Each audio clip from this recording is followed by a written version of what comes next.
Sentiments, भाषाई मुद्दा क्यों ये इतना इम्पोर्टेंट है, कैसे इस मुद्दे के ऊपर बढ़ बैठ के कई जातिवादी, क्षेत्रवादी या भाषावादी नेता सत्ता के शिखर तक पहुंचे। कई इस इंतजार में हैं कि उनको कम मौका मिले और इन मुद्दों को भुना के वो या अपने परिवार को इस पॉलिटिक्स में सेट कर पाए। क्यों ये अन्य मुद्दों जैसे स्वास्थ्य, गरीबी, शिक्षा, भुखमरी, बेरोजगारी को पीछे छोड़ देता है और ये मुद्दा हावी हो जाता है, उन सब मुद्दों को छिपा ले जाता है। आइए हम जानते हैं इस वीडियो में। मेरा नाम अभिनव इंदेश, मैं बात कर रहा हूँ भाषाई मुद्दा। ये भारत में कई राज्यों में बहुत ही कारगर है। जिन राज्यों की भाषा हिंदी नहीं है उनमें यह कांटे हैं, जैसे जिनमें मुख्य है तमिलनाडु, महाराष्ट्र, कर्नाटका, आंध्रा, पंजाब और नॉर्थ ईस्ट के कई राज्य हैं, बंगाल है, उड़ीसा है। इन मुद्दों को इतना बढ़ा चढ़ा देता है, भाषाई मुद्दों को इतना बढ़ा चढ़ा के वो दिखाते हैं जैसे अन्य मुद्दे हैं ही नहीं। यही उनके जीवन रेखा है, यही लाइफ लाइन है। उनके सत्ता के सुख भोगने का ये सबसे आसान तरीका है। अगर वो स्वास्थ्य में फेल हो जाए, शिक्षा में फेल हो जाए, बेरोजगारी दूर करने में फेल हो जाए, लोगों को जोड़ने में फेल हो जाए, ये मुद्दा वो लाकर इन मुद्दों को मेन स्ट्रीम में चला के बार बार आपके ऊपर फ्लैश बैक करके अन्य मुद्दों पे आपका ध्यान भटका देंगे, उस पर आपका जाएगा नहीं।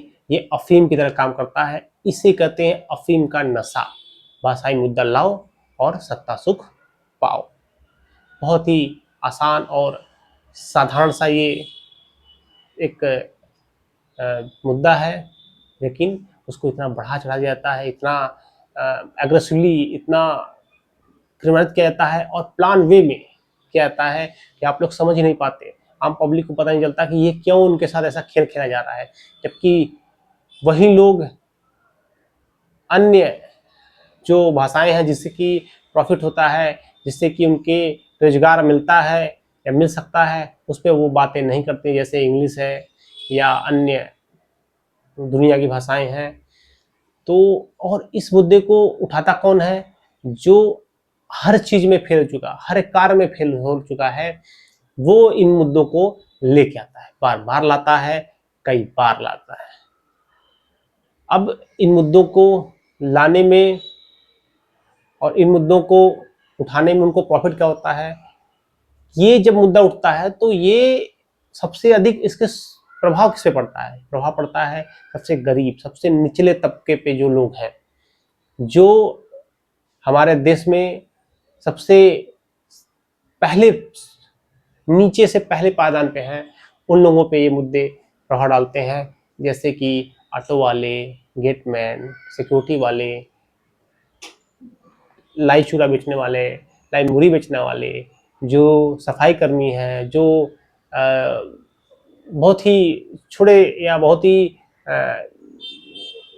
जमीनी स्तर पे काम करते हैं, उनके ऊपर ये प्रभाव लगता है।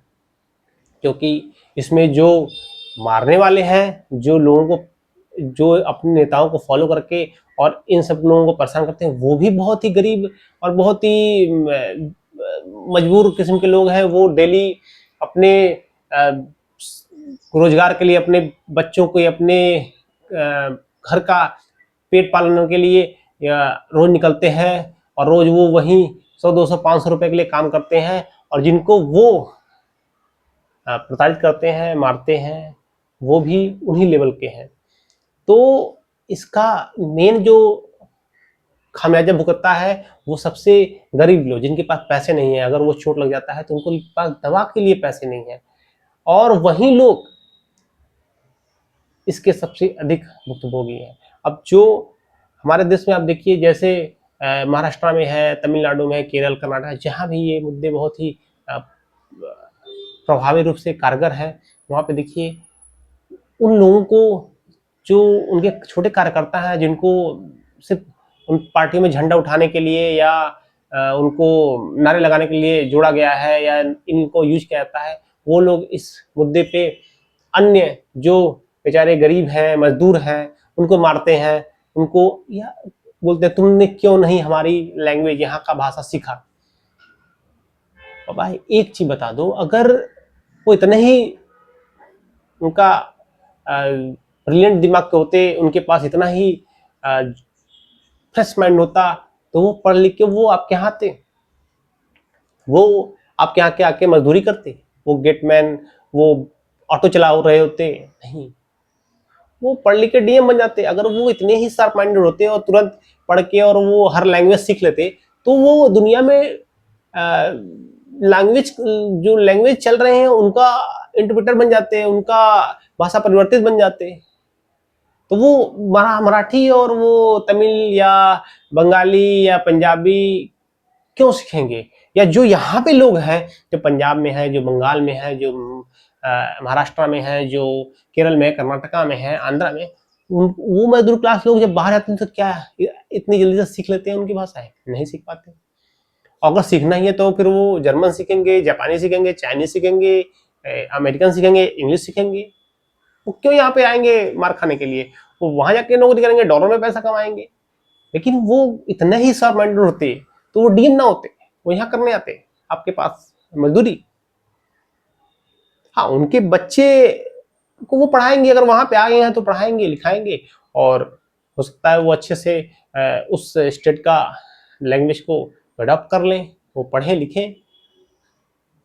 तो वो मजदूर क्लास के लोगों को आपको मारना, आपको प्रताड़ित करना, बेचारों को कहा, आपने उसका सर फोड़ दिया, आपने उसके पैर तोड़ दिए, उसे घर में जाइए, देखिए कैसे उनके बीवी बच्चे गुजारा कर रहे हैं। उनका अगर हाथ टूट गया, पैर तो फूट गया, सर फूट गया, तो उनका इलाज करने के लिए पैसे नहीं उनके पास। और आप ही जो उनको मार रहे हैं, जो उनको भगा रहे हैं, वही अगर उनके घर पे आएंगे और तो आपका दिल पसीज जाएगा उनकी स्थिति देख के। और आप ही लोग जाते हो, आपको लोगों को फ्री में खाना बांटते हैं मंदिर में, या जो भी आपका पूजा स्थल होता है वहां जाते हैं, लोगों को, गरीबों को दान देते हैं, गरीबों को रोज दवाइयाँ प्रोवाइड करते हैं। और वही लोग, वो यही लोग के लेबर के हैं। आप उनके घर पे जाकर देखिए एक बार। और आप लोग भी जब घर से निकलते हैं तो ट्रेन में धक्का खा रहे हैं, गाड़ी में धक्का खा रहे हैं, वहां पे गालियां सुन रहे हैं। अब वो आपका फ्रस्ट्रेशन है, आपका चीजें, आपका जो एक लेबल है, वो उसको आप उन बेचारों पे निकाल रहे हैं। अब जाइए अपने स्टेट में, जो बड़े मिनिस्टर्स हैं, बड़े बिजनेसमैन हैं, या जो स्टार हैं, वो सारे दूसरी भाषा में बात करते हैं। वो लोकल लैंग्वेज बात ही नहीं करते मैक्सिमम। उनको आप बोल नहीं सकते। उनके बच्चे बाहर विदेश में पढ़ते हैं, अच्छे से शिक्षा ले रहे हैं, अच्छे अच्छे यूनिवर्सिटीज में पढ़ रहे हैं, वो उनके लिए कोई भेद नहीं है, कोई भाषाई भेद नहीं। लेकिन आप लोग को आपसे उनको वोट लेना है सिर्फ। और यही एक मुद्दा है, जो आप गरीब हैं, आप रोज जूझ रहे हैं, आप रोज अपने परिवार के लिए या अपने बच्चों के लिए, अपने माँ बाप के लिए जो आप कुछ लाना चाहते हैं, इकट्ठा करना चाहते हैं, उनको जो जीवन देना चाहते हैं, उसमें मेन बाधा यही लोग हैं जो इस मुद्दे को बनाना चाहते हैं, जो मुद्दे को उठाते जाए। ये मुद्दा है ही नहीं। अगर वो इतने ही इस मुद्दे के लिए चिंतित हैं, अपनी भाषाओं के लिए चिंतित हैं, तो आप उन भाषाओं के लिए फंड दीजिए। आपने कौन सी हर जगह उसके लिए स्कूल खोलें, यूनिवर्सिटीज खोलें। आप बाहर अपने अन्य राज्यों में, अन्य देशों में आपने उन लैंग्वेज को बढ़ाने के लिए, लोगों को बढ़ाना है, आपको बचाना है। आप बोलते हो नहीं, हमारा मराठी बचा लो, हमारा तमिल बचा लो, हमारा तेलुगु बचा लो, पंजाबी बचा लो, बंगाली बचा लो, अवधी, वो जो नॉर्थ इंडिया में अवधी है, मैथिली है, अपना भोजपुरी है, बुंदेली है, राजस्थानी है। इन लोगों को बचाना क्यों है? हमें बढ़ाना क्यों नहीं कि हम इनको बढ़ाते हैं, हम इनको प्रचार करते हैं। हम हर राज्यों से बोलेंगे कि हमारे पास इतने लोग आएंगे, तो आप यहाँ भी इतने स्कूल मराठी में होना चाहिए, इतने स्कूल तमिल में होना चाहिए, वहां पे भी इस स्तर तक शिक्षा देना चाहिए। आप लोग तो कभी बातें नहीं करते इस मुद्दे पे। आपके जो नेता हैं उन्होंने कभी कुछ जोर ही नहीं दिया, एक रुपए का फंड नहीं दिया है इस पे। और बात करते हैं हम जोड़ेंगे मराठी और तमिल, और हम जितने भी ज्वलंत स्टेट हैं जिन पे इन मुद्दे बहुत ही कारगर है, उनको जोड़ना है। उनको कोई इस मुद्दे बात ही नहीं करता कि उनको जोड़ सकते हैं, उनको इकट्ठा कर सकते हैं, कोई नहीं। या हम उन भाषाओं को अन्य दुनिया में, पूरे दुनिया में हम उनको प्रचारित करें। 1 रुपया आप खर्च करना नहीं चाहते हैं, सिर्फ ये मुद्दा छेड़ दो और वोट ले लो। अब सोचिए, आप एक एमएलए बनाने के लिए भारत में लाखों करोड़ों रुपए खर्च होता है, लेकिन ये एक मुद्दा सिर्फ मीडिया में आ जाए और उनको भर भर के वोट मिल जाते हैं।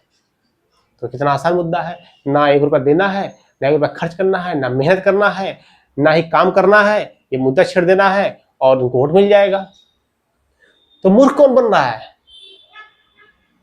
आप, जो सबसे निचले तबके पे हैं, जो बीपीएल जिसको बोलते हैं, जिनके पास जीवन यापन के लिए संसाधन नहीं है, जो जूझ रहे हैं, जो पर डे हर दिन उठते हैं इसी के लिए कि हम आज क्या करेंगे, कैसे में उनके पास कई चीजें पेंडिंग है, उनके माँ बाप का इलाज कराना है, बच्चों को शिक्षा देना है, घर में जरूरतें पूरा करनी है, और रोज उसके लिए सोचते हैं और निकलते हैं, और फिर ये मुद्दा आता है और आप लड़ भी जाते हो।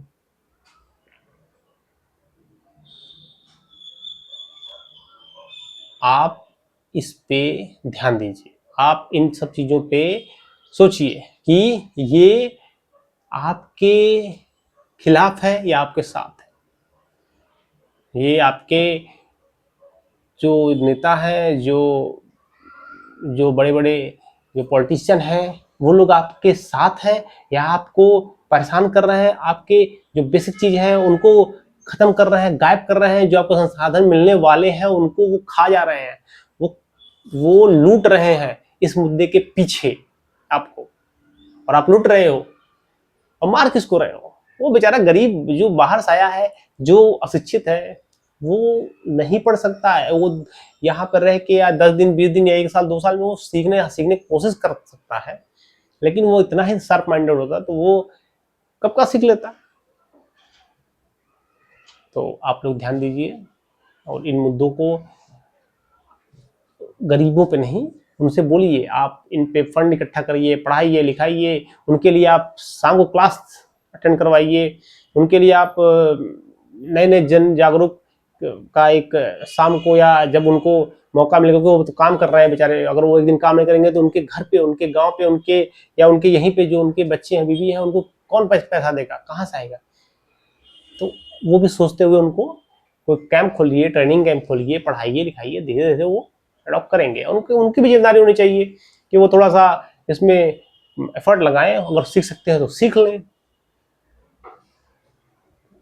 तो आप लोग खुद समझदार हैं, इन मुद्दों के पीछे मत भटकिए, ये आपके खिलाफ है, ये आपके बच्चों के खिलाफ है, ये आपके आने वाली पीढ़ियों के खिलाफ है, ये आपके संसाधनों को लूटने का सबसे अच्छा और कारगर हथियार है, जो आपको मिलना चाहिए उसको ना देके आपको इन मुद्दों में उलझा दिया जाता है और आप उलझ रहे हैं। बाकी आप लोग खुद जब ये समझ सकते हैं कि आपका संस्कृति खत्म हो रहा है, तो आप ये समझ सकते हैं कि आपके संसाधन में लूट रहे हैं, और लूटने वाले कौन है? वही नेता जो आपको इसमें उलझा रहे हैं। इसी के साथ मैं ये वीडियो समाप्त करता हूँ। अगला वीडियो मैं लेके आऊँगा कि ये मुद्दा कैसे बना। नमस्कार।